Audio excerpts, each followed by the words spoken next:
Prince Charles took a page from the Queen's book as he shared his own New Year message for the first time. Set to be shared across all social media and worldwide in British embassies, the Prince's words for 2022 were inspired by his meeting with a refugee. The Prince of Wales, 73, said, "As we start a new year, we might take a moment to remember the many people around the world who are standing up for freedom and human rights.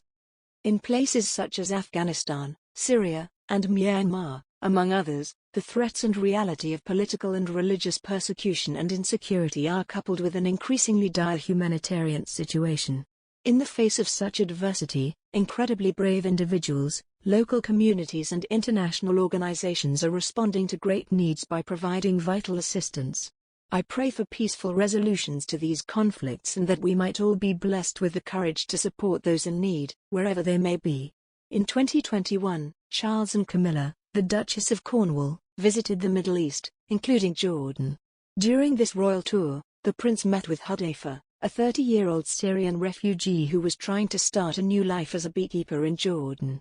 Hudaifa had lost everything during the Syrian civil war and was rebuilding his life with a grant from the International Rescue Committee.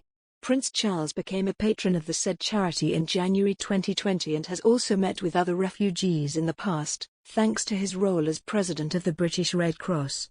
When meeting with the royal, Hudaifa offered him a pot of his honey. A palace source said, "It was a very simple, generous act from someone who did not have much. Somebody who had a lot but lost everything." In return, Prince Charles, a beekeeper in his free time, sent Hudaifa a pot of his own high-grove honey. Zaki Cooper of the Council of Christians and Jews told People that Prince Charles was very involved in defending all religions and minorities. He said, "People will say, he's a great friend to our community, whether that is the Muslim, Hindu or Jewish community. People warm to him and the role he has played."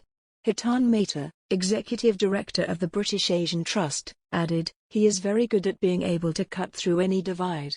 He has a really deep understanding of those communities." Last month, the prince and his wife, Camilla, made Egypt their first foreign destination since the pandemic. For the first time in 15 years, Charles and his wife, Camilla, arrived in Cairo hoping to promote tolerance and cement bilateral ties. The visit is part of the royal couple's first tour since the start of the coronavirus pandemic. It is also their first visit to Egypt since the country was rocked by a popular uprising in 2011 that was followed by years of political turmoil. After arrival in Cairo, the royal couple received a formal welcome by President Abdel Fattah el-Sisi and his wife, Intisar el-Sisi, at the presidential palace, before meeting with top Muslim and Christian leaders. Under el-Sisi, a former general, Egypt has achieved a degree of stability, but the government has also overseen the largest crackdown on political opposition in decades. In their meeting, Charles and el-Sisi discussed efforts to counter terrorism and extremism as well as cooperation between the two countries in areas such as health and higher education, according to a statement issued by el-Sisi's office. After a separate meeting with Camilla, Egypt's First Lady wrote on her Facebook page that the two discussed the Egyptian government's efforts towards the empowerment of women. The royal couple then met with the Sunni Muslim world's top religious authority, Grand Imam of Al-Azhar Mosque Ahmed al-Tayyib, as well as with Archbishop of the Anglican province of Alexandria Sami Fawzi. After that, Charles headed to an interfaith reception at Al-Azhar Mosque, the oldest Sunni institution in the Muslim world. He was also to meet with students.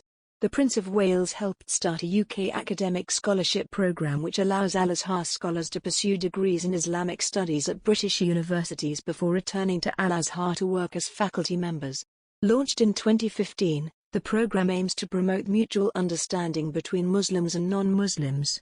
Last week, the British ambassador Gareth Bailey wrote on Twitter that Their Highnesses will be discussing UK-Egypt cooperation on climate change, religious tolerance and bilateral relations. Egypt has been selected to host the UN Climate Change Conference COP27 next year. While Charles was at the interfaith reception, Camilla visited a low-income settlement in Cairo, Esbet Kerala, where the British Council has been carrying out social development programs since 2017. The royals were also expected to visit some of Egypt's famous archaeological sites, including the pyramids at Giza. Earlier this week, Charles and Camilla concluded a 3-day visit to Jordan, where they met with Jordan's King Abdullah II and Queen Rania and visited a series of religious and historical sites.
Jewish community.